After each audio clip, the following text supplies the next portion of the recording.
Tonight, we're going to explore something that movies and TV shows have gotten completely wrong for years. What real medieval battles were actually like. You've seen the films shining knights riding across wide, green fields, swords flashing. In perfect patterns, heroes moving through crowds of enemies with barely a scratch. But the truth was very different. Real medieval warfare was messy, exhausting, and far from glamorous. If you suddenly found yourself on an actual battlefield from that time, the noise, the crowds, the mud, and the confusion would be overwhelming. Tonight, we're going to walk through what it was really like to be an ordinary person caught up in a medieval war from the day you were called to serve, all the way through the experience of being part of an army. Before we begin, if you enjoy this kind of deep dive into history, please take a moment to like the video and subscribe. It really helps the channel grow. And drop a comment below telling me where you're watching from and what time it is there. I love seeing how far these stories reach around the world. Alright, let's get comfortable and step back in time together. We'll discover why being an ordinary soldier in the Middle Ages was much more about duty, hardship, and survival than about glory and adventure. Let's start with the very beginning. How most people ended up in the army in the first place. The surprising truth is that almost nobody volunteered. The vast majority of soldiers were ordinary farmers, craftsmen, and laborers who were required to serve. This was part of the feudal system. If you were a peasant and most people were, you owed service to your local lord. When the lord needed an army, he called on the people who lived on his land to join it. The way it usually happened was simple but unavoidable. One day, the lord's bailiff, a kind of official representative or a sergeant, would arrive in your village with a few armed guards. He carried a list of names. When your name was read out, you were told to report for service within a few days. There was no choice in the matter. Imagine you're a farmer named William, about 30 years old. You have a wife, 3 young children, and a small piece of land that your whole family depends on. It's planting season, the most important time of the year. If the crops aren't planted now, there'll be little food next winter. But none of that changes anything. The bailiff calls your name. You have 3 days to gather what you can and report to the meeting point. Refusing wasn't really an option. If you didn't show up, you could lose your land, and your family would be left with nothing. The whole system was built to make sure people appeared when called. Villages were small, usually just 100 or 200 people, and everyone knew one another. Running away and starting over somewhere else was almost impossible. Even if you tried, your family would face serious consequences in your place. The rules made it clear. The safest path for everyone you cared about was to answer the call. When you arrived at the assembly point, you found hundreds of other men just like you. Some were neighbors you recognized. Others were strangers from nearby villages. Everyone looked worried and tired. A few professional soldiers, knights, and men-at-arms who had trained for years might be there too. But they were only a small part of the army, maybe 5 or 10%. Most of the men were ordinary farmers and workers with little or no real training. Villagers were supposed to hold regular practice sessions, often on Sundays after church. In theory, every able-bodied man was meant to learn basic skills with weapons. In reality, these sessions were very basic. The village might have only a couple of old spears or a bow that needed repair. An older villager who had once served might show everyone how to stand in a line or hold a weapon properly. The rest of the time was spent listening to instructions and waiting.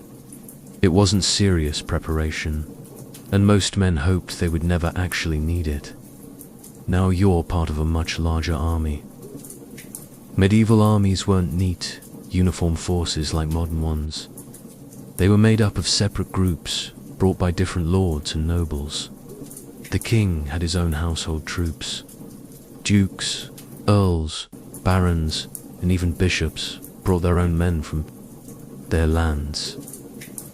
Sometimes mercenary companies, professional fighters hired for pay joined as well. Each group had its own equipment, training, and loyalty. Getting everyone to work together smoothly was a real challenge. The noble leaders usually looked down on the ordinary levies. To many of them, the farmers and laborers were just extra numbers to fill out the ranks. A few lords treated their men with respect and fairness, but many saw the common soldiers as less important than their horses or hunting dogs. Standing there on the assembly field, you look around at the people who will be beside you. There's Thomas, a friendly farmer from the next village. There's a quiet teenager who looks nervous. There's an older man who has served before and keeps giving quiet advice. There's mixed groups, strangers, neighbors, young and old is now your army. Finally, let's talk about equipment. Professional knights had fine armor, swords, and shields. Most ordinary soldiers did not. You were expected to bring whatever you could from home. Many men arrived with simple tools adapted for defense. A sharpened billhook used for trimming hedges, a sturdy woodsman's axe, or a heavy hammer from the workshop. Some had old spears or basic padded jackets for protection. It wasn't much, but it was what most people could manage, with your basic tools in hand and your everyday clothes on your back. You stood there in that busy assembly field, surrounded by hundreds of other ordinary men. Most had brought whatever they could from home, simple farm tools, like a sharpened hook for cutting plants, a sturdy axe for chopping wood, or a heavy hammer from the workshop. Spears were the most common choice because they were easy to make, just a long wooden pole with a metal point attached. They allowed you to keep some distance in a crowd and were straightforward to handle with a little practice. Real protection. Like the strong metal armor worn by knights, was far too expensive for most people. It could cost more than a farmer might earn in many years of hard work. Instead, many men wore thick wool or leather tunics if they had them, everyday clothes that offered a bit of padding. Some added extra layers by stuffing straw or cloth inside their shirts for a little more cushioning.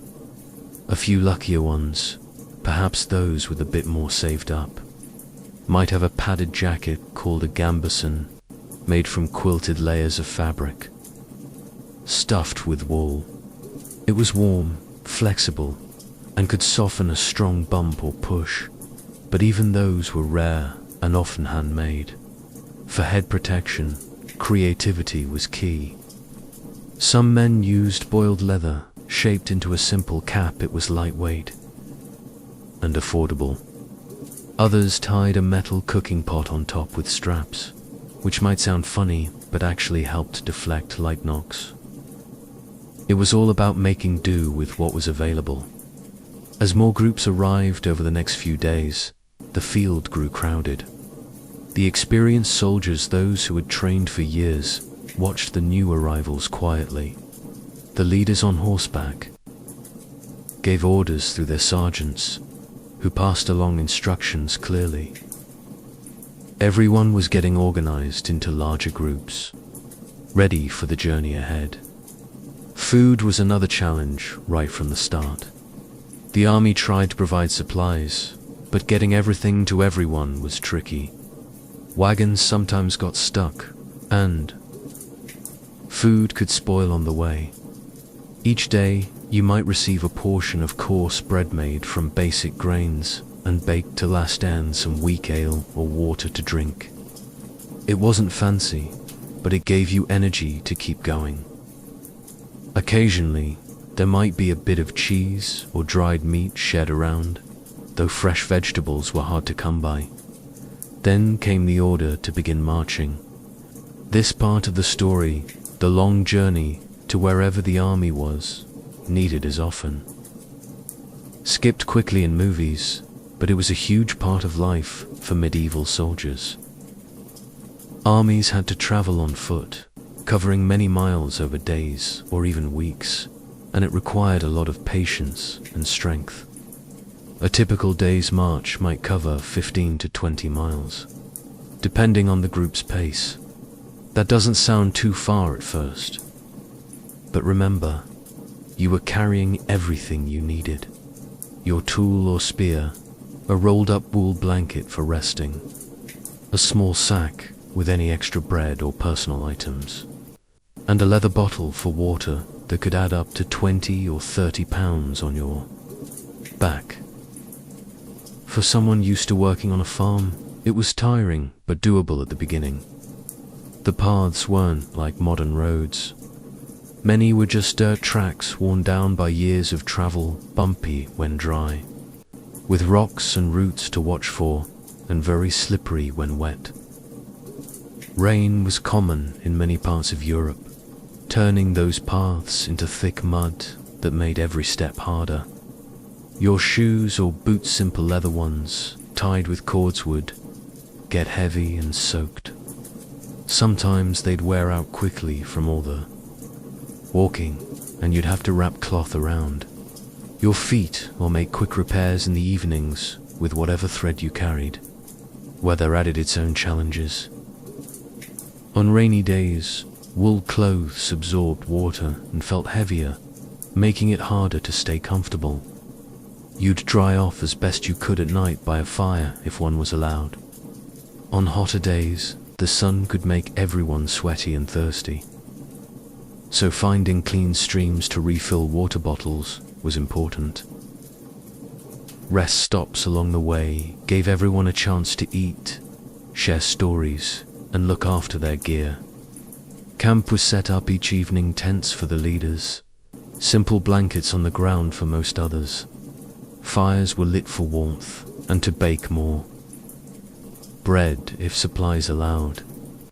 Men from different villages got to know each other better during these breaks, talking about home or helping fix a neighbor's worn-out shoe. Insects were another everyday nuisance on long marshes. Flies and mosquitoes buzzed around, especially near water or in warmer weather.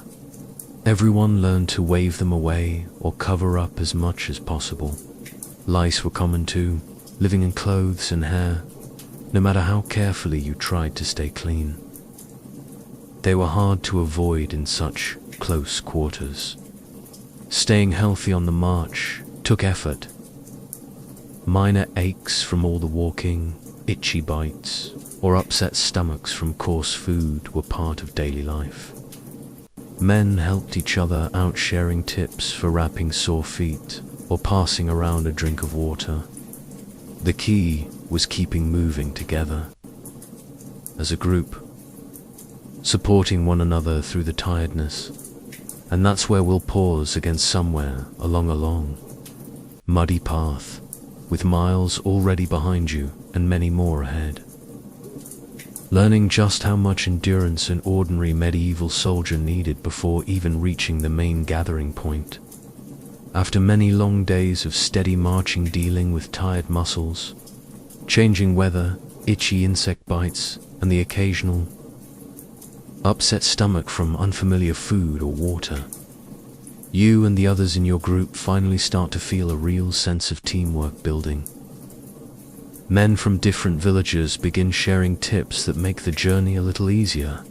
How to wrap cloth around sore spots for extra cushioning, where to find the clearest streams for filling water bottles, or simple ways to dry out damp clothes. By an evening fire, neighbors look out for one another, passing around the last bits of bread or helping carry an extra pack when someone's load feels too heavy. It's in these small acts of kindness that strong friendships form, even among People who started out as strangers. Common illnesses were part of long travels like this.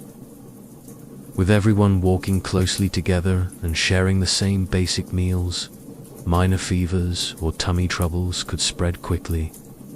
When someone felt under the weather, the group would slow the pace a bit if possible, offering extra rest or sips of water. Experienced travelers might share herbal teas made from plants found along the path, or just sit and talk to keep spirits up. Most men recovered, with a few days of lighter duties and extra care from their new companions. It was a reminder of how important it was to stick together. Helping one person often helped the whole group stay strong. The evenings brought their own routine. As the sun dipped low, the army would choose a wide field or clearing to stop for the night. Everyone spread out wool blankets on the ground after brushing away the biggest rocks and twigs for a smoother spot. Fires were lit in small groups for warmth and to warm up any leftover bread or heat water. The sounds of camp were full of life, quiet conversations about home and family, someone humming an old song, the crackle of the fire, or friends laughing over shared memories from the day's walk.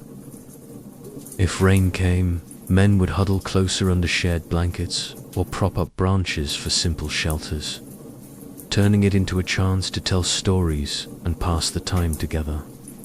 Sleep wasn't always easy on the hard ground, with stiff joints in the morning and the cool night air, but waking up to the sound of horns or friendly calls meant another day of moving forward as a team. A quick breakfast of bread and water, a few stretches to loosen up, and everyone was ready to line up again stronger from the bonds they'd built along the way. Somehow, after weeks of steady effort, you reached the main gathering area.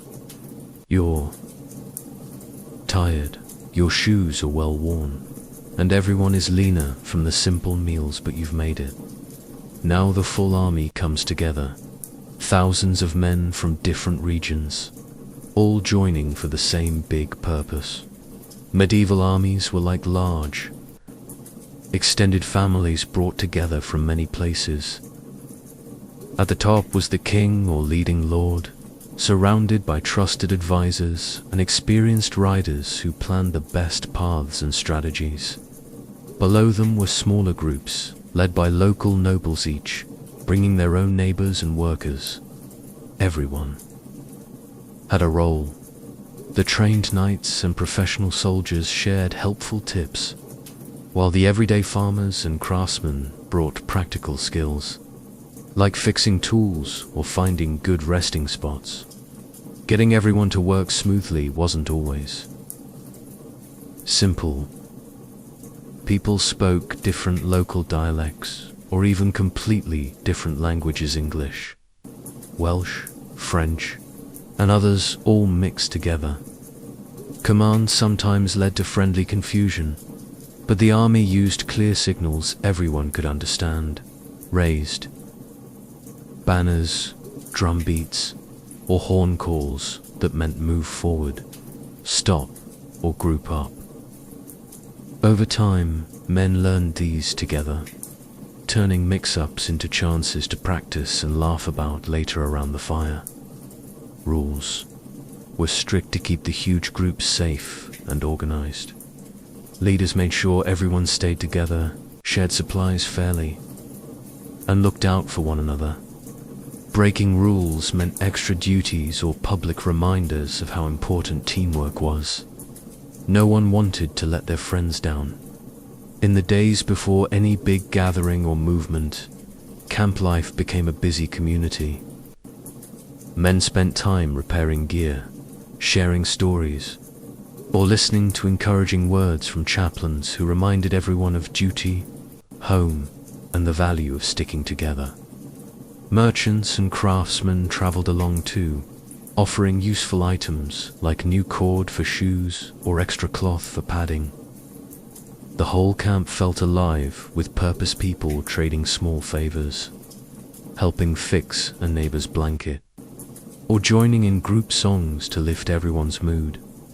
And that's where we'll pause once more, settled into a large, bustling camp filled with new friends and shared routines, preparing for whatever challenges lie ahead, knowing that the real strength comes from working side by side. As the days in camp went on, the whole area felt more and more like a big, busy village brought together for an important shared goal. Traveling merchants and craftsmen set up their stalls around the edges, offering useful items that helped everyone stay ready. Extra cord for repairing shoes, simple tools for fixing gear, or small bundles of dried herbs for making soothing teas. They traded fairly with the soldiers, knowing that keeping the army supplied was part of supporting the effort. Some even shared stories from their travels, adding a bit of variety to the evenings. Priests and chaplains moved kindly through the groups, holding daily services and offering words of encouragement.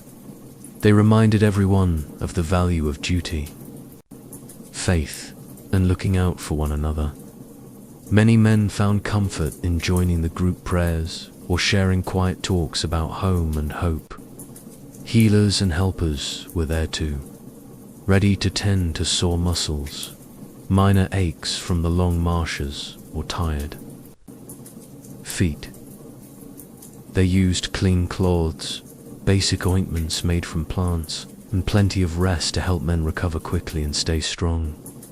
Evenings in camp were a special time for building closer bonds. Fires dotted the fields, casting a warm glow as groups gathered around them. Men shared simple meals, told stories from their villages, or sang familiar songs that everyone knew. Laughter often rang out as friends recalled funny moments from the march, like the time someone's pack slipped in the mud, or how they all learned a new way to tie their blankets for better shelter. These gatherings helped ease the tiredness of the day and strengthened the sense of being part of something bigger. Some men formed small circles of close companions, watching out for each other's belongings and sharing whatever extras they had: a spare piece of bread, a patched tut, spot on a jacket, or just a listening ear. These friendships became like family, built on trust and the many miles walked together. The professional knights and experienced leaders lived a bit differently, with better tents, sturdy equipment, and helpers to keep everything in order. Their strong armor, carefully made and well maintained, protected them in tough situations, and their trained horses helped them lead from the front. Many of these leaders were fair and respectful, making sure supplies were shared as evenly as possible, and offering helpful advice to the newer men. They understood that every person in the army played an important role, and the best ones worked hard to keep everyone motivated and cared for. As time passed, you found yourself checking your gear more carefully, sharpening your tool on a smooth stone, wrapping extra cloth for better padding, or tightening loose bindings with strips of leather. It wasn't fancy, but it felt good to be as prepared as possible. Talking with neighbors who had a bit more experience gave useful tips, and soon everyone was helping each other get ready, with word spreading that the big gathering with the other side was approaching. Just a few miles away, the mood in camp grew more thoughtful. The commanders met to plan carefully, and clear instructions were passed along through the groups. The evening before the main event felt especially meaningful. As the sun dipped low, painting the sky in soft colors, the whole camp settled into quiet reflection.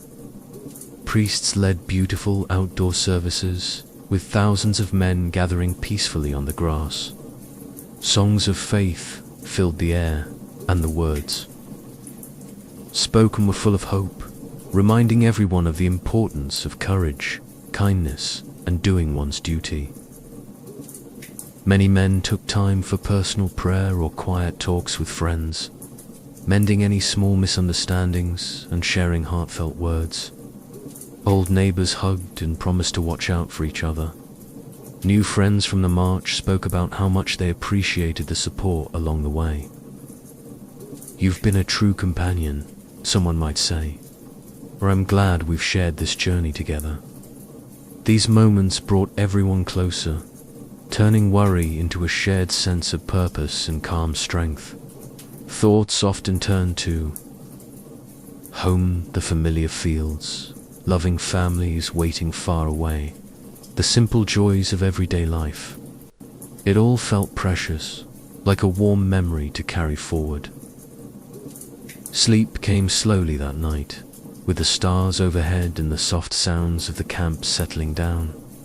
But there was a deep peace in knowing that everyone was united in faith and friendship. And that's where we'll pause once again on this thoughtful evening filled with songs, prayers, and strengthened bonds, ready to face the challenges of tomorrow side by side. Drawing courage from the community built along the way. As the evening deepened and the last light faded from the sky, the priests finished their blessings and stepped back into the quiet camp. Their words had been clear and strong. The cause was righteous. The enemy stood against what was good and true, and standing firm tomorrow would be an act of faith as much as duty. God watched over everyone who fought with a clean heart. The same message was spoken on the other side too. Both armies had their chaplains offering comfort and courage in exactly the same way. In that moment, no one questioned it. Everyone simply held onto the hope that something greater was guiding them. With the prayers done, the night settled in. Most men turned back to the one thing they could control, their gear. You sat on the ground, legs crossed, and ran your fingers along the edge of your spear again. You'd already done it so many times that day, but you did it once more. The wood felt smooth under your hand. You checked the metal tip for any tiny nicks, tested the balance by holding it upright, then wrapped a fresh strip of cloth around the grip so your sweaty palm wouldn't slip tomorrow. It wasn't really about the weapon anymore. It was about keeping your hands moving and your mind from wandering too far into the what-ifs. Busy hands meant less room for panic around you. Others did the same. A neighbor quietly sharpened his axe with a small stone, the soft scraping sound blending into the low hum of the camp. Someone else adjusted the padding in his tunic, stuffing in a little more straw or old cloth. Simple tasks, repeated over and over, became a kind of quiet ritual that helped everyone feel a tiny bit more ready. A few men tried to eat. Someone passed around the last pieces of coarse bread. You took a bite, chewed slowly, but it felt dry and heavy in your mouth. Your stomach was knotted tight. Food just didn't seem important anymore. Some soldiers managed only a sip of weak ale before setting the cup aside.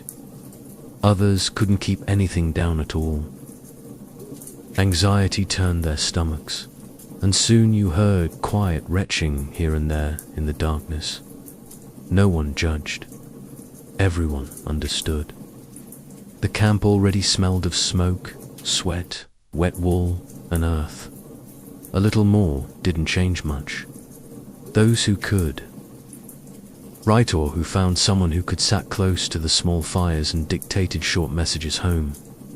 A farmer next to you spoke softly to a clerk holding a scrap of parchment. "Tell my wife I love her. Tell the children I thought of them. Every day. Ask them to look after the goats and the little field by the stream. And if I don't come back, tell them I tried to do right." The clerk wrote carefully, nodding. Most of these notes would never reach their families lost, damaged, or simply never sent, but saying the words out loud felt important. It was a way to reach across the miles and hold on to the people waiting back home. Sleep was impossible for almost everyone. You lay on your blanket, staring up at the stars, listening to the camp breathe. Coughs, soft prayers, the rustle of someone shifting position, the occasional quiet sob that someone tried to hide. Men rose now and then to walk a few steps away for nervous relief. Equipment jingled faintly as someone else checked their gear. Yet again, the darkness made everything feel heavier. In the daylight, you could see faces, see friends, see the line of men beside you. At night, your mind painted pictures you didn't want to see, quick flashes of tomorrow, of chaos, of not making it through. You pushed the thoughts away and whispered another prayer instead. Some men tried to slip away in the shadows, hoping to disappear into the fields and find a path home. Most were caught quickly. Sentries walked the edges of camp in pairs, eyes sharp, voices low but firm. The punishment for leaving was known to everyone, and no one wanted to bring that shame on their family. So most stayed, not because they felt brave, but because the alternative felt even worse. Your friends were here. Your neighbors were here. If you ran and they stood and fell, how could you ever face their wives and children again? Staying was the only path that still held a shred of honor. The knights and nobles rested in their tents, eating better food, roasted meat, fresh bread, a cup of wine. Their squires helped them check every buckle and strap of their armor worn. Last time, they were nervous. To every man feels something before a fight. But they had more protection, more training, and the knowledge that if things went badly, they might be taken alive for ransom. For them, survival was more likely. For you and the others like you, there was no such safety. If captured, there would be no mercy. That difference sat quietly between the groups, unspoken but understood. As the hours crawled toward dawn, the camp grew still. A few men finally drifted into shallow, exhausted sleep. Others lay awake, repeating simple prayers under their breath, personal, honest words that asked for strength, for safety, for one more sunrise with their families. Some made quiet promises. If they lived through tomorrow, they would be kinder, work harder, give more to the church. In that moment, the promises felt real and unbreakable. When the first pale light touched the eastern sky, the camp began to wake. Men rose stiffly, shook out blankets, took care of morning needs, checked gear one final time.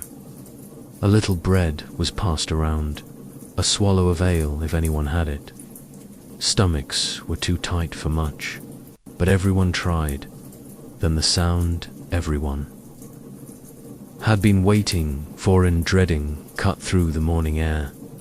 Horns blowing, drums beating, sergeants calling out sharply, "Form up, get in line, move." The army stirred. Sergeants and older soldiers moved among the groups, guiding men. With firm hands and clear voices, they pushed gently but steadily, helping everyone find their place. Here, stand next to your friend. Hold the spear low. Keep your shield if you have one close to your side. Orders came in different tongues, but the meaning was passed. A long, quickly point, gesture, example. Men shuffled into rough lines, shoulder to shoulder, breathing fast. The lines weren't perfect, but they were together. Friends stood beside friends. Neighbors stood beside neighbors. Everyone drew strength simply from seeing the others there, ready to face the day as one. And that's where we'll pause, standing in line at last. Heart pounding, hands tight on your weapon, surrounded by the men who had marched and waited and prayed with you, all of you stepping forward together into whatever the morning would bring. You shuffled into your spot in the large formation, right there among the hundreds of men you'd gotten to know over the long march and days in camp. Your heart beat quickly with a mix of nervousness and excitement, echoing in your ears over the calls of the sergeants and the steady rhythm of the drums. The experienced professional soldiers took their places up front and along the sides, where they could lead and guide everyone best.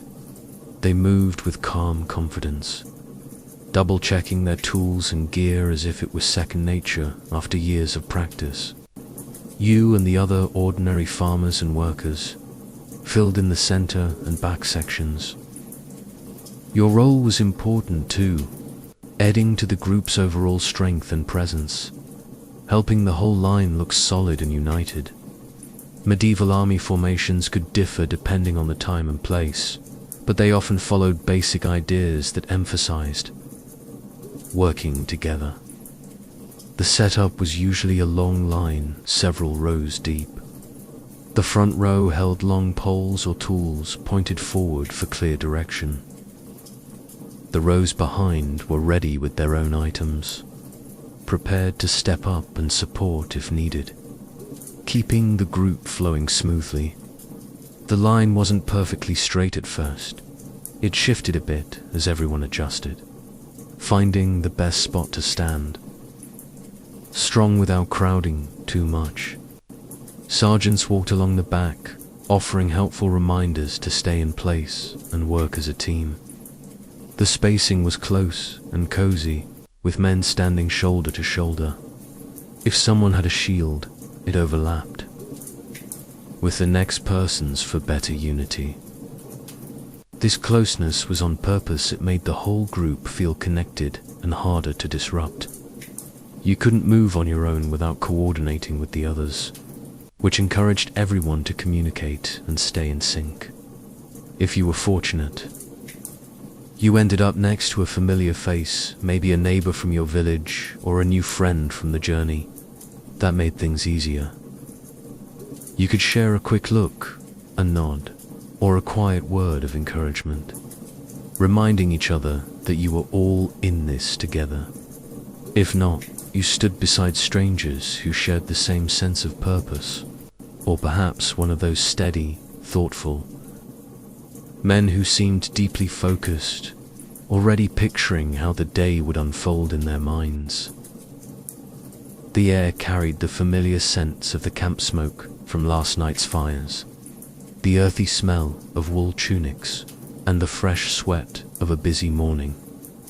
Some men took deep breaths to steady themselves, while others shared a quick sip of water or a kind word to ease any jitters.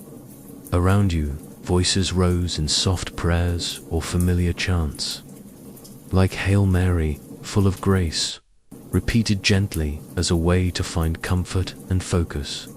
Across the wide field, perhaps 300 to 500 yards away, the other group was organizing their own formation. From afar, they looked like a distant crowd, a shifting sea of colors and banners, all getting ready just like you. Both sides called out cheers and rallying words to build energy and show unity. Shouts like "For God and the King" or "St. George" echoed back and forth, creating a powerful wave of sound that lifted everyone's spirits and made the moment feel alive with shared purpose. Bright banners fluttered high above the lines, displaying your Lord's colors or symbols of saints as reminders of home and higher ideals. These flags were key. They marked where leaders stood and gave everyone a point to focus on if the group needed to adjust or come together more tightly.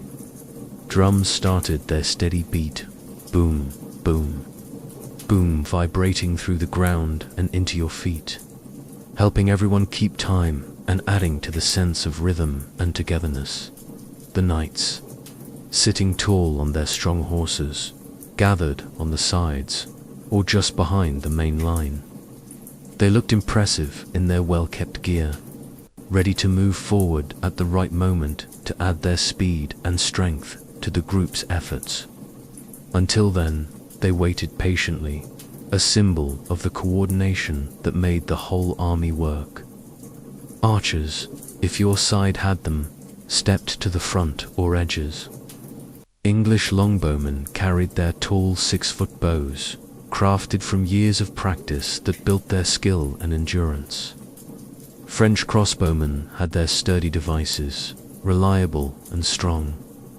They prepared to send their arrows first, aiming to signal or demonstrate from a distance before the groups got closer. And there you stood, waiting in that moment of anticipation. It might last just a few minutes or stretch to an hour, giving everyone time to settle in, breathe deeply, and focus on the teamwork ahead. Your legs felt a little unsteady at first, not from tiredness, but from the build-up of energy buzzing through you. You tried to stand tall, not wanting to show any nerves, but everyone felt it, the shared thrill of the unknown. Your hands gripped your tool firmly, knuckles pale from holding on, palms a bit damp from the morning chill. You'd wipe them on your tunic, adjust your hold, and grip again. A small routine that helped center your thoughts. You recalled the basic practices from back in the village, simple drills on how to hold your spear steady, keep any padding or shield close, stay connected in the line, and support the group. Those sessions had been short and straightforward, led by locals who shared what they knew, but they planted the seeds of working as one. No one felt perfectly prepared, but that was okay. The real strength came from being there together. Now you could see the other group, more clearly, individual faces emerging from the distance, though still far off. They looked focused and determined, just like your side. Everyone was there for their own reasons, representing their homes and leaders, ready to show what they could do. Then, from the commanders up front on their horses, came the clear call, advance. The whole line moved forward together, a bit uneven at first, but gaining steadiness as everyone found their rhythm. Coordinating thousands of steps wasn't simple, but with cause, gentle pushes from sergeants, and the natural flow of the crowd, the group began to progress. You walked steadily, matching pace with those around you.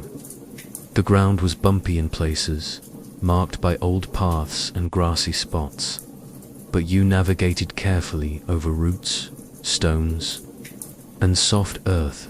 Your mouth felt a little dry from the excitement, even after that morning sip of ale. You swallowed and kept going, the line holding strong. The other group grew nearer, their details sharpening helmets, tunics, the same mix of everyday people stepping forward with purpose. As the distance narrowed to about 300 yards, the archers on both sides got to work. The English longbowmen, with their powerful bows drawn from lifelong training, released arrows in unison 10 to 12 per minute, an impressive display of skill.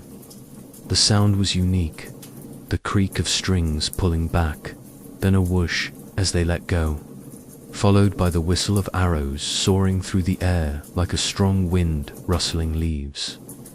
You watched the arrows from your side climb high into the sky, forming a graceful arc before descending toward the field ahead.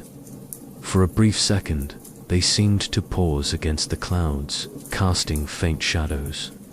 Then they landed with soft thuds on the open ground, a practice show of precision and range that marked the start of the day's events. And that's where we'll pause once more, moving forward as one united group. Arrows demonstrating the army's capabilities from afar.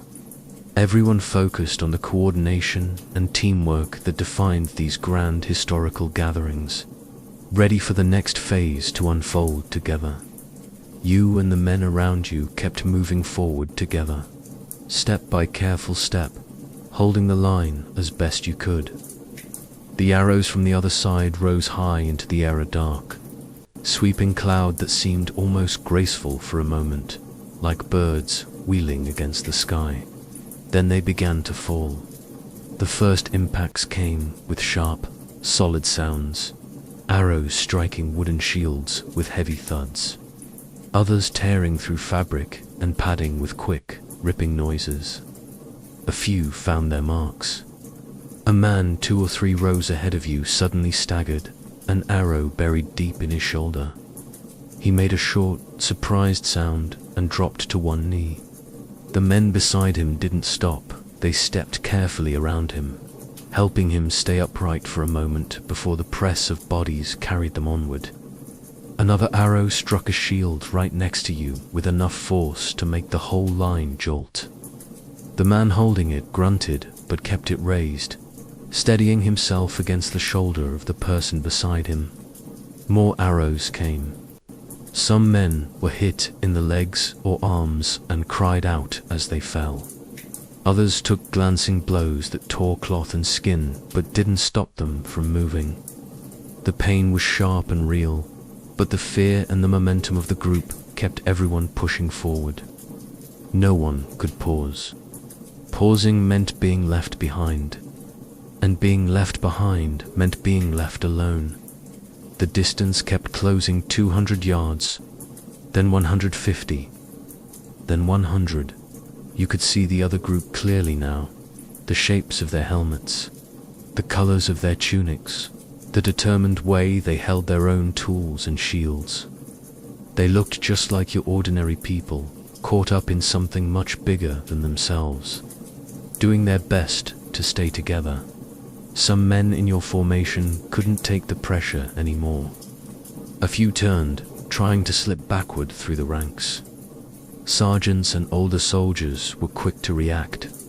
They grabbed arms, pulled men back into place, and spoke firmly, sometimes with a hand on the shoulder, sometimes with a sharper word or a nudge from the butt of a spear.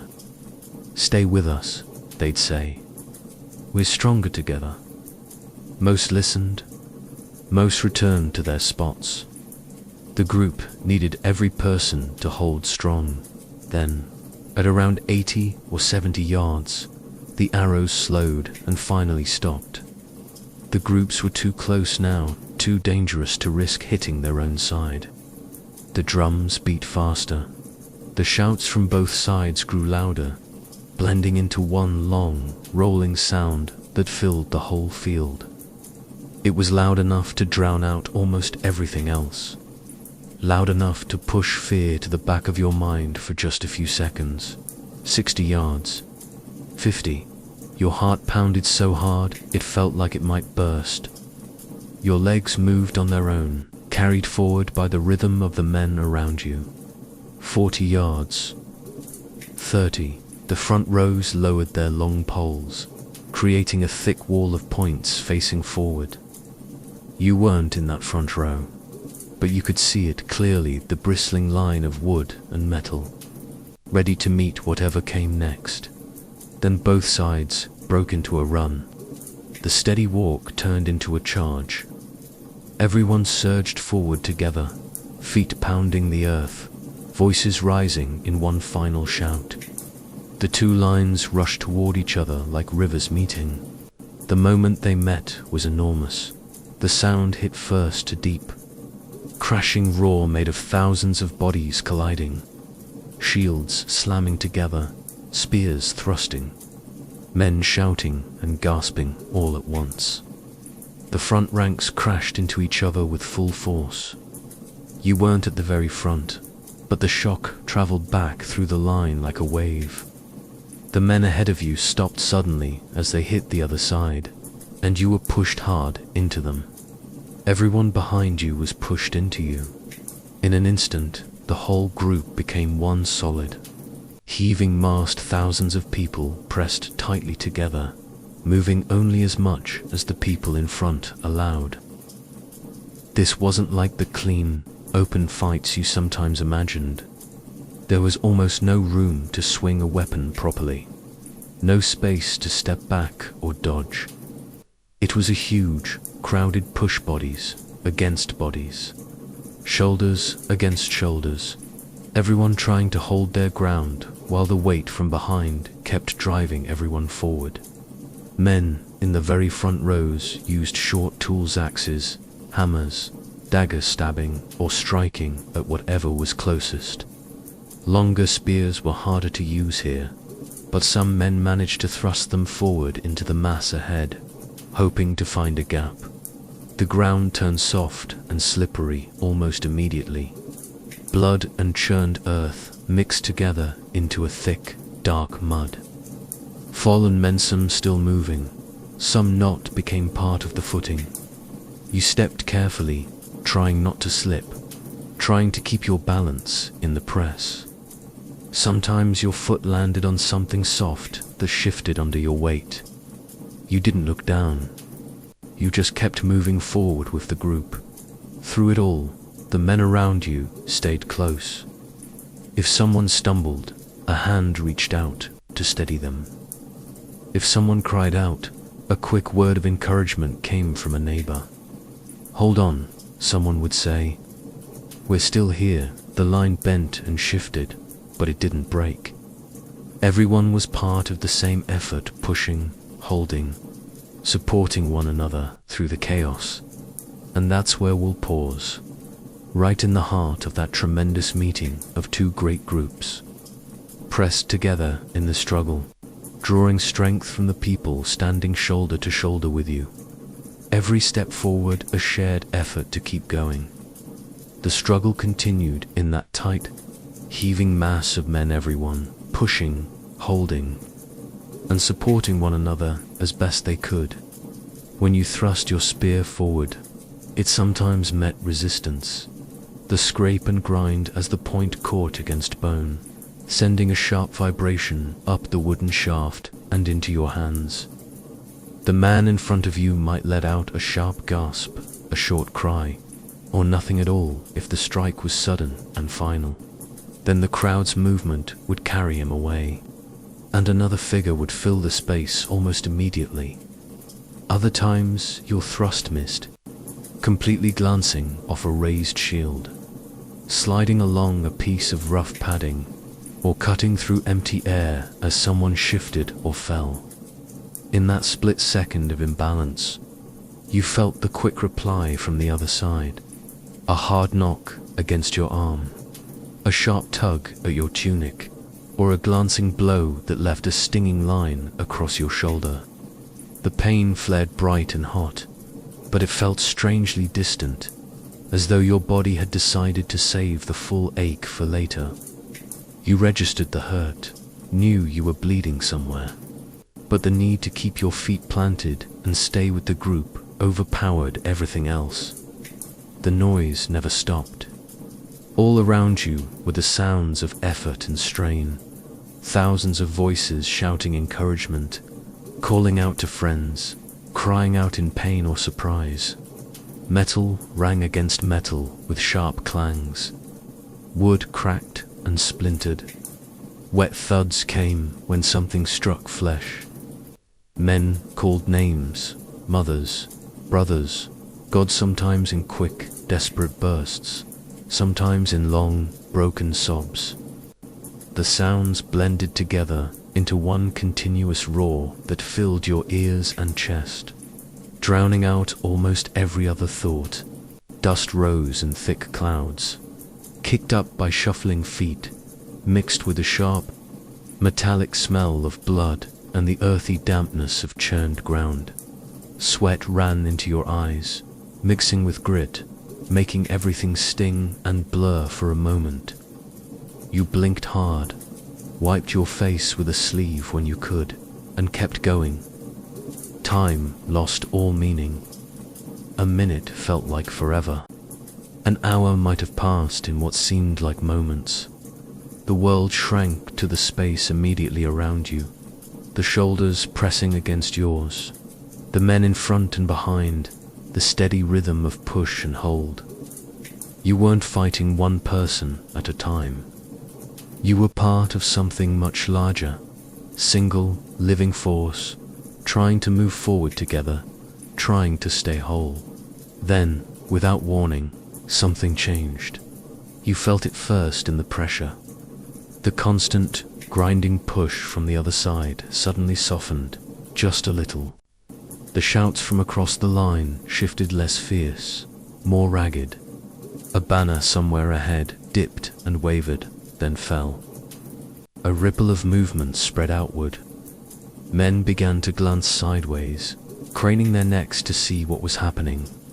A voice shouted something, maybe they're breaking, or the flank is gone.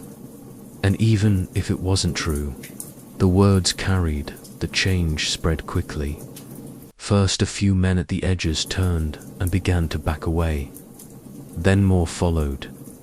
The steady wall of bodies started to give, inch by inch at first, then faster.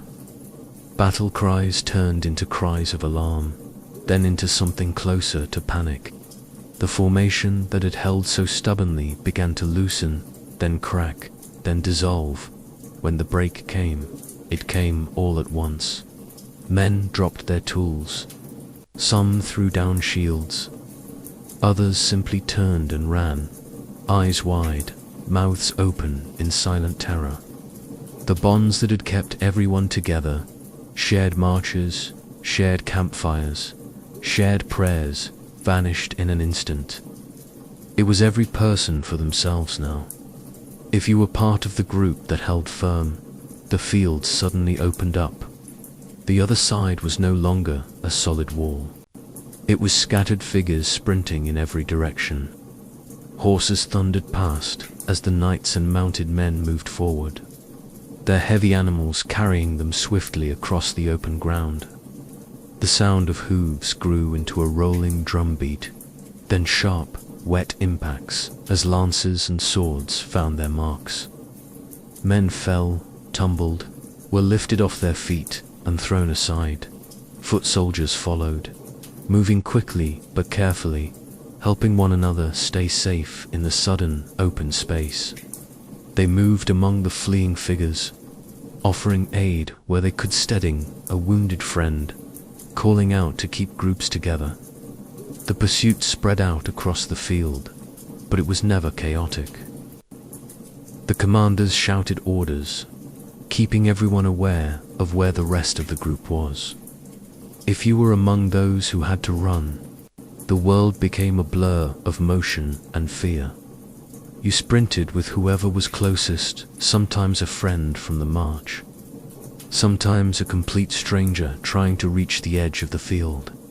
A wood line, a stream, anywhere the horses couldn't follow easily. You dropped anything heavy, a broken spear, a torn shield, even boots if they slowed you down. Every ounce mattered when survival was measured in seconds. Some men dropped to their knees, hands raised, hoping for mercy.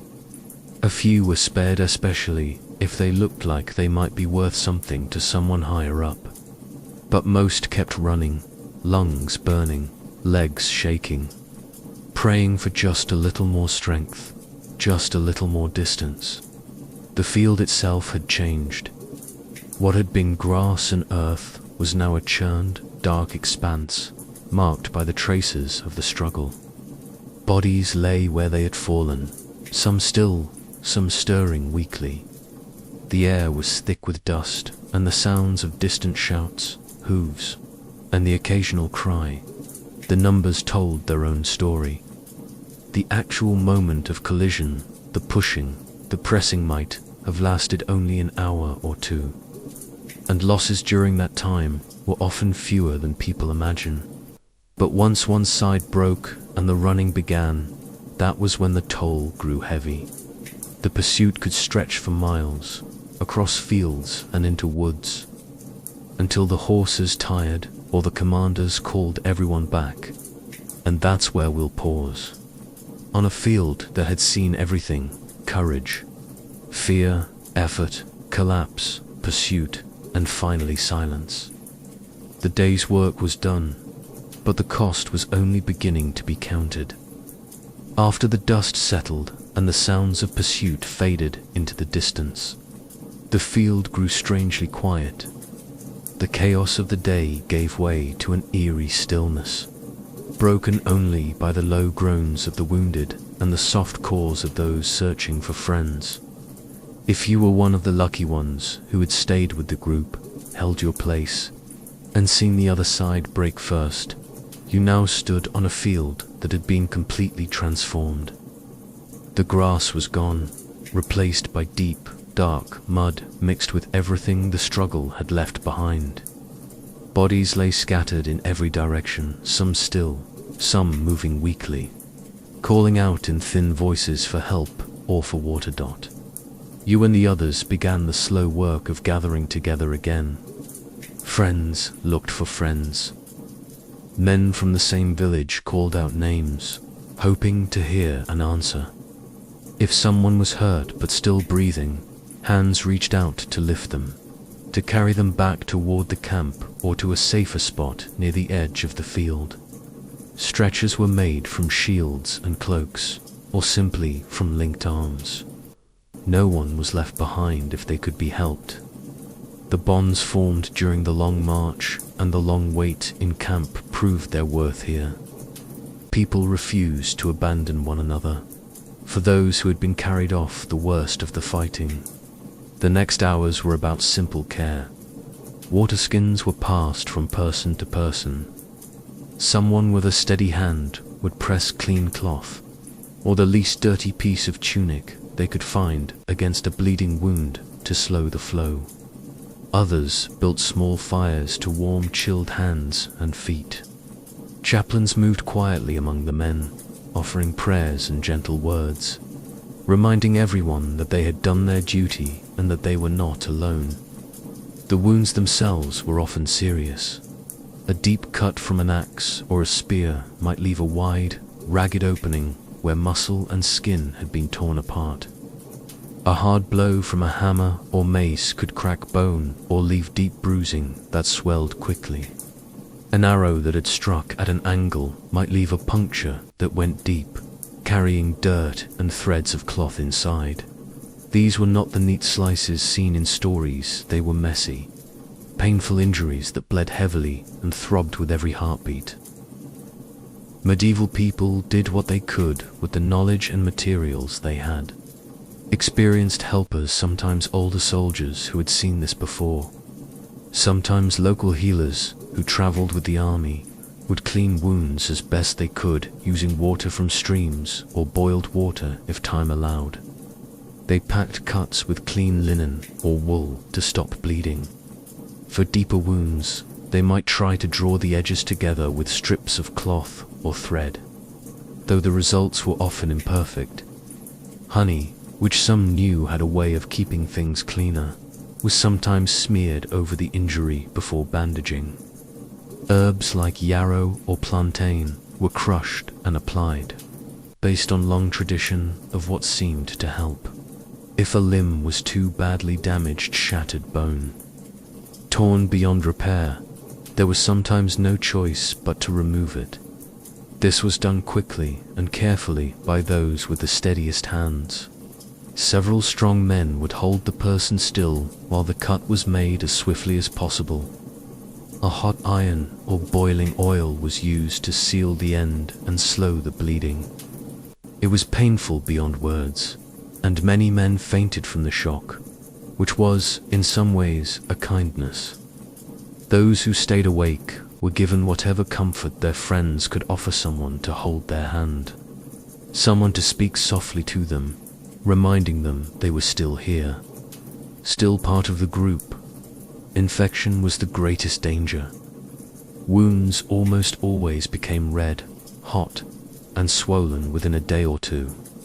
Fluid might build up, and a bad smell could develop. When that happened, the outlook was serious. Helpers changed bandages often, kept the area as clean as possible, and encouraged the person to drink water or weak broth to stay strong. Some men recovered slowly over weeks, their bodies fighting off the worst of it. Others grew feverish, confused, and weaker each day. In those cases, friends stayed close, offering water, wiping their foreheads, and praying together. When the end came, it was met with quiet, respect. Boulders were laid out carefully, and simple words were spoken over them. The survivors who could still walk helped collect what could be salvaged, dropped tools, torn cloaks, scattered belongings. Nothing was wasted. Horses were rounded up, wagons loaded with supplies, and with those to hurt to move on their own. Slowly, the group began to move again away from the field, towards safer ground, toward home if they were fortunate. For those who had been separated in the confusion, the journey back was harder.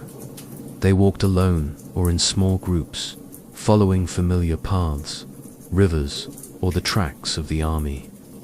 They lived on whatever they could find, berries, roots, water from streams, and avoided large roads where they might be seen as stragglers.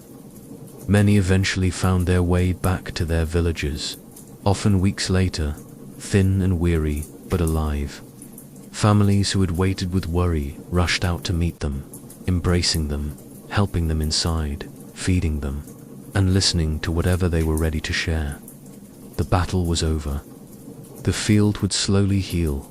Wood would slowly heal, would wash the worst away. Grass would return in time. But the men who had stood there would carry the memory forever, the weight of the press, the sound of thousands of voices, the feeling of friends at their sides when everything else was chaos. They had survived not because they were the strongest or the bravest, but because they had stayed together, supported one another, and kept moving forward as one. And that's where the story ends, not with glory or banners, but with the quiet, stubborn strength of ordinary people who faced something enormous and came through, one careful step at a time, together. After the fighting ended and the field grew quiet, the real work of caring for one another began. You and the men who had stood beside you during the long struggle gathered together again. Friends searched for friends among the fallen. Neighbors called out names, hoping to hear a familiar voice answer back. If someone was hurt but still breathing, hands reached out quickly, lifting them gently, carrying them on linked arms or makeshift stretchers made from cloaks and poles. No one who could be helped was left behind. The same people who had shared bread on cold nights, who had prayed together under the stars, who had kept each other steady in the hardest moments, now refused to abandon one another. Wounds from the day were often deep and serious.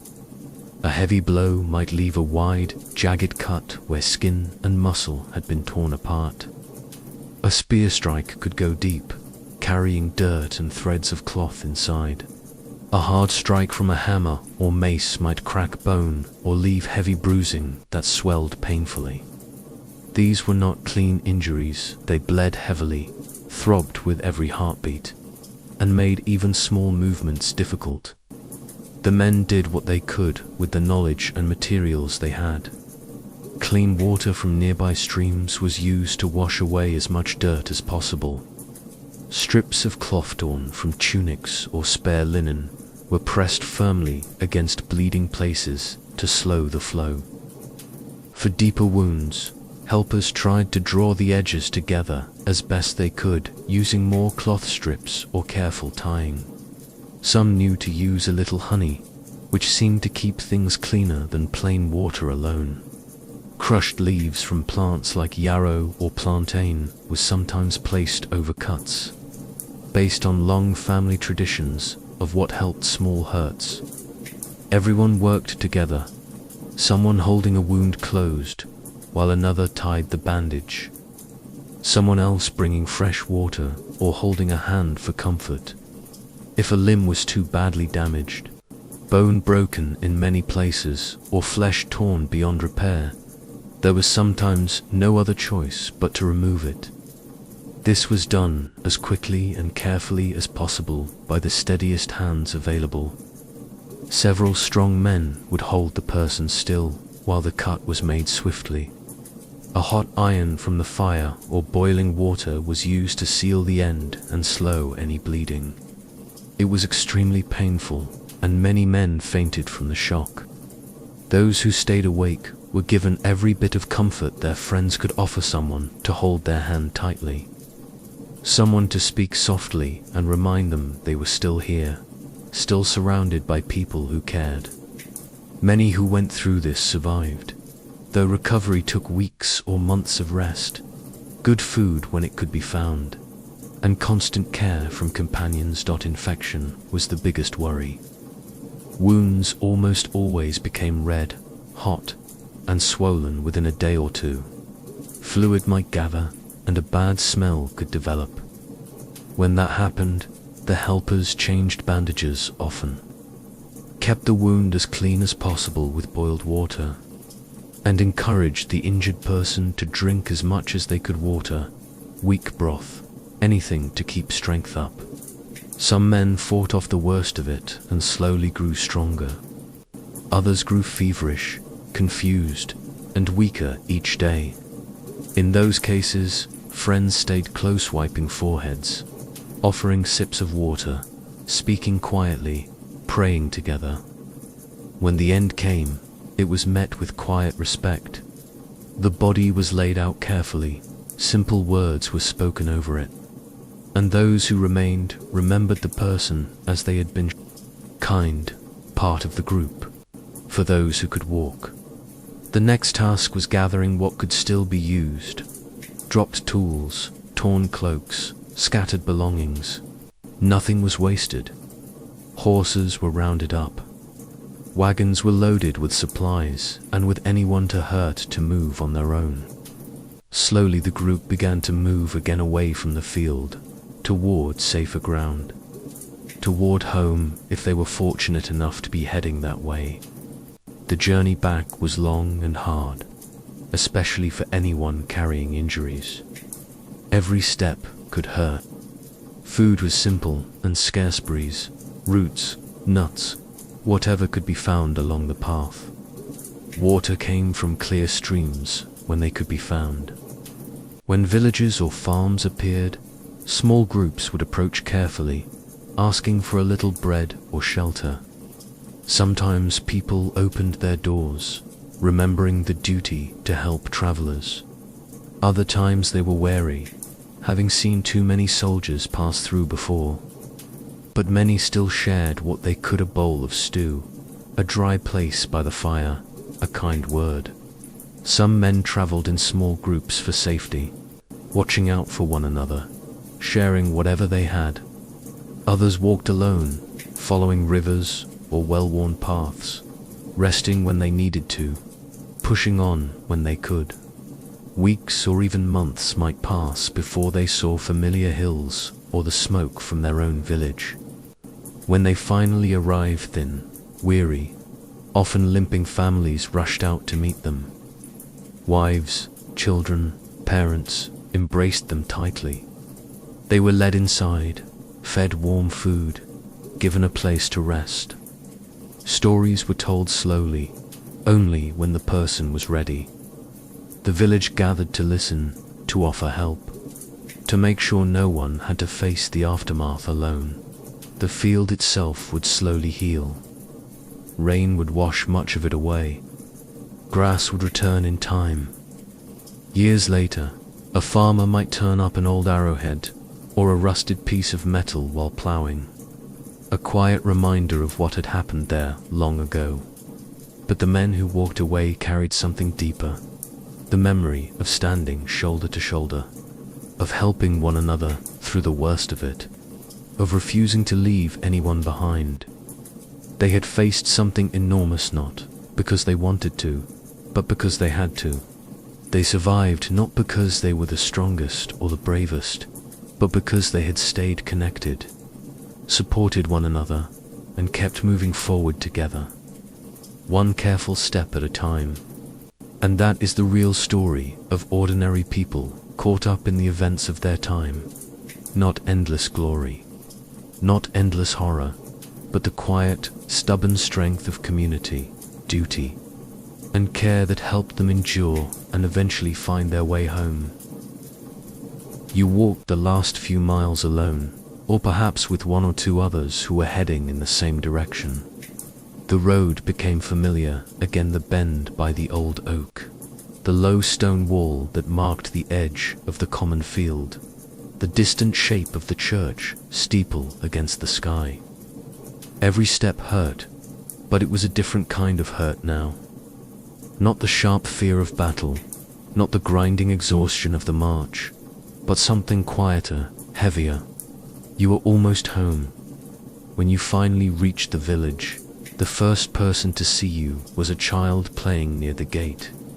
They froze, staring at the thin, limping stranger in torn clothes, then ran, shouting for their mother.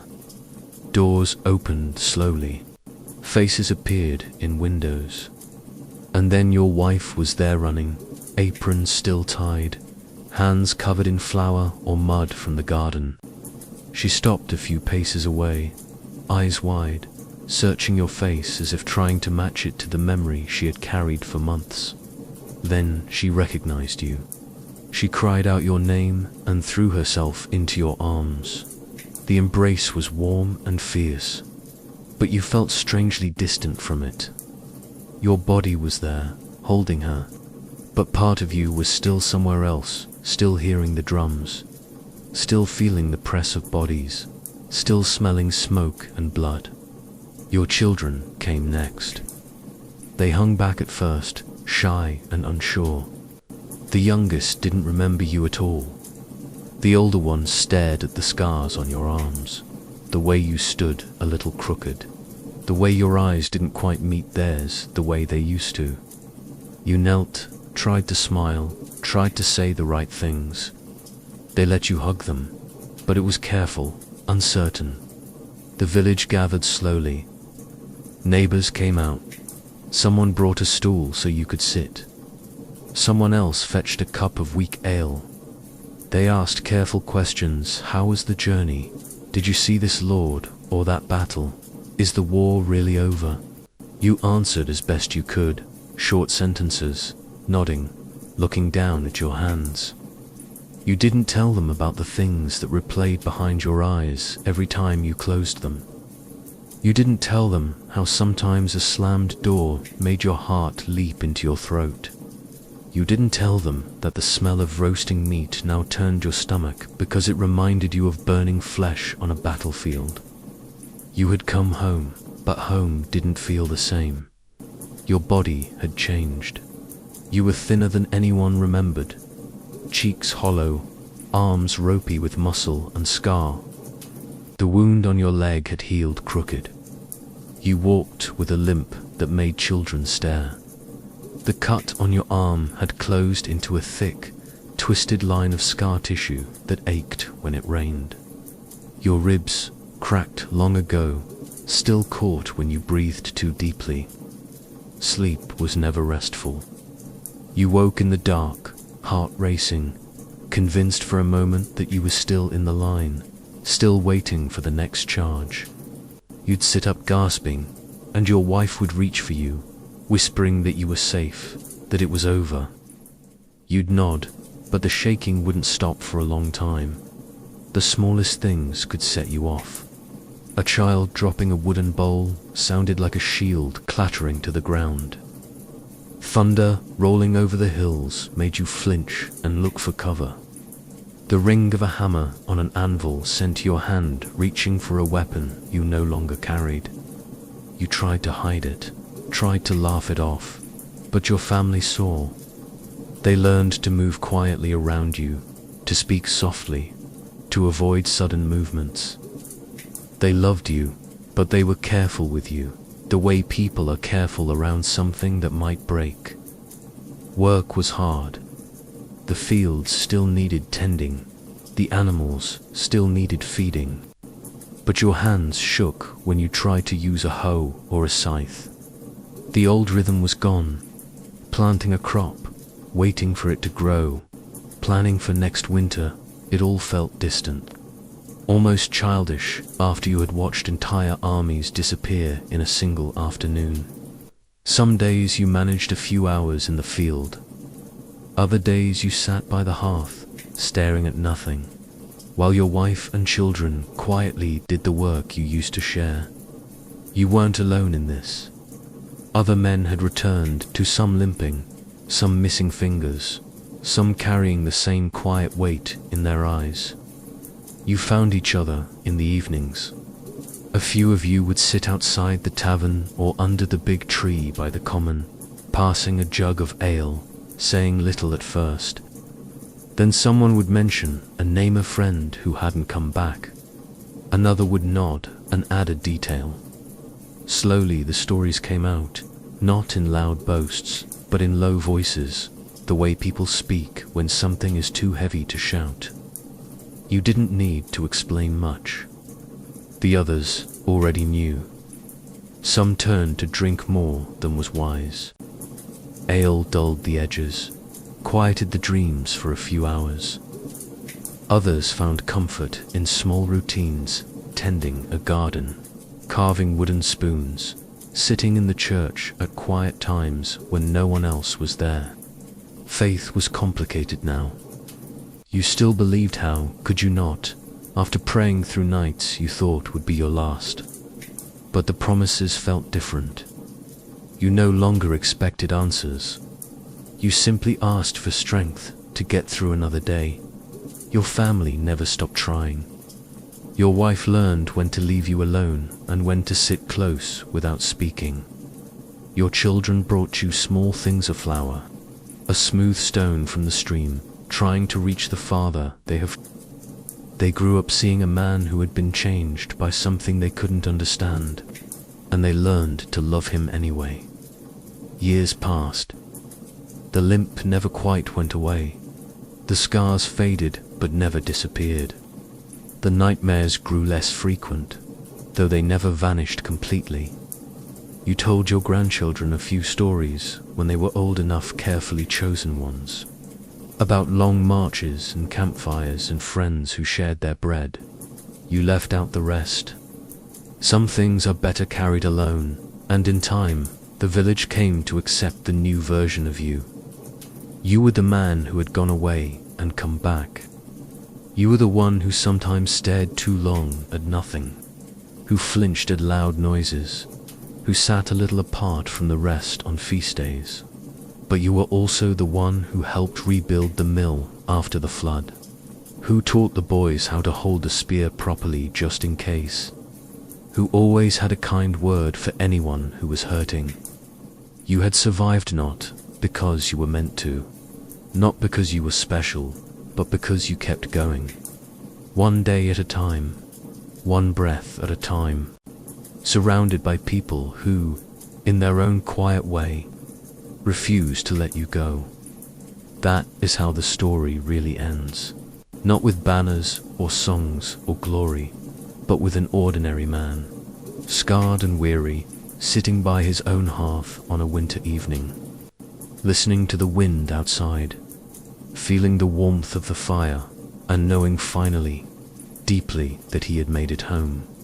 You were home, that simple fact, standing once again on the familiar dirt path that led to your own door, was enough. It had to be enough. You had walked through fire and mud and fear and somehow come out the other side. You had seen men fall beside you, heard their last breaths, felt the weight of the world pressing in, and still you had kept going. Now the fields stretched out quiet and green around you, the same as they always had. The church bell rang for evening prayer just as it always had. The smoke from cooking fires rose in thin lines from the thatched roofs. Everything looked the same, but nothing felt the same. Your wife held you so tightly you could feel her heart hammering against yours. She cried into your shoulder, whispering thanks to God, thanks to every saint whose name she could remember. Your children clung to your legs, half afraid, half wondering if this scarred, thin man was really their father. You knelt down, gathered them close, breathed in the smell of wood smoke and warm bread and small, clean bodies. For a moment, the noise inside your head went quiet. Just for a moment. The village welcomed you in its careful way. Neighbors brought food, barley pottage, a piece of cheese, a few early apples. They asked gentle questions and didn't press when your answers were short. They looked at the limp in your step, the scar that ran from your temple to your jaw, the way your left hand sometimes trembled, and they nodded as if they understood. They didn't, not really, but they tried. Some men who came back were never able to settle. The wounds were too deep, the memories too loud. They drifted to the nearest town, sat on church steps or in market squares, held out a wooden bowl or showed a missing arm or leg. Lost it at Agincourt, they'd say, or took an arrow at Poitiers. The stories grew longer with each telling, more heroic, more tragic. People gave what they could, a copper coin, a heel of bread, a sip of ale. It was enough to keep body and soul together, barely. Those men became part of the landscape, like the old cross in the square or the broken cart by the mill. Always there, always reminding everyone of the price. Others couldn't bear the quiet. The peace felt wrong, unsafe. They took to the roads, fell in with men just like them, hard-eyed, scarred, restless. They knew how to move quietly, how to watch for danger, how to strike fast and disappear. The same skills that had kept them alive in battle now kept them alive outside the law. They became the stories travelers told in hushed voices, the band of broken soldiers who waited at the ford, the shadows on the forest track. They weren't evil men. They were hungry men, desperate men, men who had once stood in a line for their lord and now stood in ambush for themselves. Most tried to stay. Most wanted to stay. But the man who walked through the door wasn't the same man who had left when the bailiff called his name. That man had laughed easily, slept soundly, dreamed simple dreams of good harvests and warm winters. That man was gone. What came back was quieter, more watchful, quicker to startle. Loud noises made your hands clench. A child's sudden shout could send your heart racing, as though the enemy line had just appeared over the rise. You woke in the dark, soaked in sweat, seeing faces you had hoped to forget. Sometimes you pushed your wife away when she tried to comfort you, because in that half-awake moment she was a threat, an enemy. Anyone but the woman who loved you. She never stopped trying. She learned when to speak and when to stay silent. She learned to move slowly around you, to keep her voice soft. She forgave the times you snapped over nothing, a spilled bowl, a door left open, a child laughing too loudly. She forgave because she loved you, and because she knew something had broken inside you that no amount of love could fully mend. Your children learned too. They learned not to run up behind you.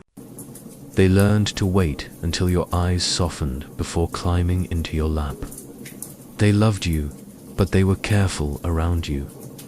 They grew up with a father who sometimes stared too long at nothing, who sometimes spoke to ghosts only he could see. They grew up knowing their father had gone away to a place they could never follow, and had come back carrying that place inside, him forever. The guilt was the worst part. You saw the widows and the village women who had lost husbands at the same battle, or in the same campaign. You saw their children, thinner than yours, wearing hand-me-down clothes that had once belonged to men who would never come home. You couldn't meet their eyes. Their husbands had died. You had lived. There was no reason for it, no fairness, just chance. An arrow that missed you by inches, a stumble that took someone else instead. You carried that weight every day. It sat behind your breastbone like a stone. The priest listened when you confessed. He spoke of just war, of sins forgiven, of God's mercy. You nodded. You wanted to believe it. Sometimes you did. But belief didn't quiet the dreams. It didn't stop the faces from coming back at night. Time passed slowly. The nightmares came less often. The sudden rages grew rarer. You found small routines that anchored you, splitting wood in the yard, mending fences, sitting by the fire on winter evenings while your wife hummed old songs. You taught your son how to sharpen a tool properly, how to read the weather in the sky. You told your daughter stories about saints and miracles, safe stories, gentle ones. You were never the same, but you were still here. You still laughed sometimes, quietly. You still felt the sun on your face and thought it was good. You still loved your family, even if that love came wrapped in difficulty and distance. You still prayed not the easy prayers of childhood, but the hard, honest ones that come after you've seen too much. And when old age finally came, when your children were grown and your grandchildren climbed into your lap without fear, you could look back and know something simple and true. You had survived, not for glory, not for honor, not because you deserved it more than the men who didn't come home. You survived because you kept breathing, kept walking, kept holding on one day, 1 hour, one heartbeat at a time, and in the end, that was enough. That was everything. You made it home. That quiet truth settled over everything like soft evening light. The long road, the fear, the pain, the endless walking it, had all led here. To this small place you once knew better than your own heartbeat. The fields looked the same. The river still ran the same slow way past the willows. The smell of wood smoke and baking bread drifted from open doors. And yet every familiar thing felt slightly strange, as though you were seeing it through someone else's eyes. Your wife met you at the threshold. She didn't speak at first, just reached out, touched your face with careful fingers, tracing the new lines carved there by hunger and time. Tears came, hers and maybe yours too, though you couldn't be sure anymore what was tears and what was simply exhaustion leaking out. She pulled you inside, sat you by the hearth, pressed a warm bowl into your hands. You ate slowly, tasting nothing at first, then tasting everything, the salt, the barley, the faint sweetness of the herbs she had gathered that morning. It was ordinary food. It felt like a miracle. The children watched from the doorway. They had grown while you were gone. The youngest didn't remember your voice. The oldest remembered too much and wasn't sure how to approach this thinner, quieter version of the father who used to swing them high. You opened your arms anyway. They came, hesitant at first, then all at once, small bodies pressing against you. You held them and breathed them in milk and earth and the clean smell of childhood. And for a few heartbeats the noise inside your head went silent. Days became weeks. Weeks became months. You tried to return to the old patterns. You walked the fields with your wife, mended fences, sharpened tools. Some mornings your leg held your weight without complaint. Some mornings it didn't. You learned which tasks your scarred hand could still manage and which ones had to be given to your son, who was already taller than you remembered. You sat with your daughter while she practiced her letters on a scrap of slate, guiding her hand when she faltered. You told them stories, safe ones, about rivers and foxes and saints who looked after travelers. You left the other stories locked away where they belonged. Night was harder. The dreams came whether you wanted them or not. You woke, gasping, hands clenched, tasting iron and smoke. Your wife learnt to light the lamp without speaking, to sit beside you until your breathing steadied. She never asked you to explain. Sometimes you tried anyway, halting sentences that never quite reached the end. She listened. That was enough. The village watched you carefully. They brought small gifts, a blanket, a jar of honey, a pair of mittens. They invited you to share a meal, to help with the harvest, to sit in the churchyard on Sunday afternoons. They didn't ask too many questions. They simply made space for you to exist among them again. Some days you felt almost like the man who had left. Other days you felt like a guest in your own life. You carried the war quietly, the way an old injury carries its ache. It didn't vanish. It simply became part of the rhythm. The limp when you walked too far, the flinch at sudden loud sounds, the way certain smells could pull you back across years in a single breath. But you also carried other things. The memory of a friend's hand on your shoulder during the march. The way the campfires looked at night, small and steady against the dark. The shared silence when someone passed around the last piece of bread. Those moments weren't glorious. They were human. They were proof that, even in the worst places, people still tried to be kind to one another. You never became the hero of any ballad. No minstrel sang your name. No chronicler wrote your deeds. And that was fine. You had come home. You had held your children. You had sat by your own fire and watched the flames. You had lived long enough to see another spring, another harvest, another child born. Those things were not small. They were everything. Time moved on. Your hair turned grey. Your limp became something the grandchildren teased you about gently. The nightmares grew rarer, though never completely gone. You told stories to the little ones, still the safe ones, and sometimes, when the house was quiet and the fire low, you spoke a few careful truths to your wife. She listened, and you both understood that some wounds never close entirely, but they can stop bleeding when old age finally came. It came gently. You sat in the dooryard one autumn afternoon, wrapped in a blanket your daughter had woven. The leaves were turning gold. The air smelled of apples and woods. Your grandchildren played nearby, laughing, chasing each other through the grass. You watched them and felt something loosen inside your chest, something that had been knotted tight for decades. You had not been a knight. You had not won a kingdom or carried a famous banner. You had simply been one man among thousands, asked to do an impossible thing, and you had done what you could. You had stood in the line. You had walked the long road home. You had stayed, and in the end, staying was enough. You closed your eyes. The sounds of the village wrapped around you, children calling, a dog barking, the soft creak of a cart on the lane. Somewhere in the distance, a church bell rang the hour. You smiled, just a little.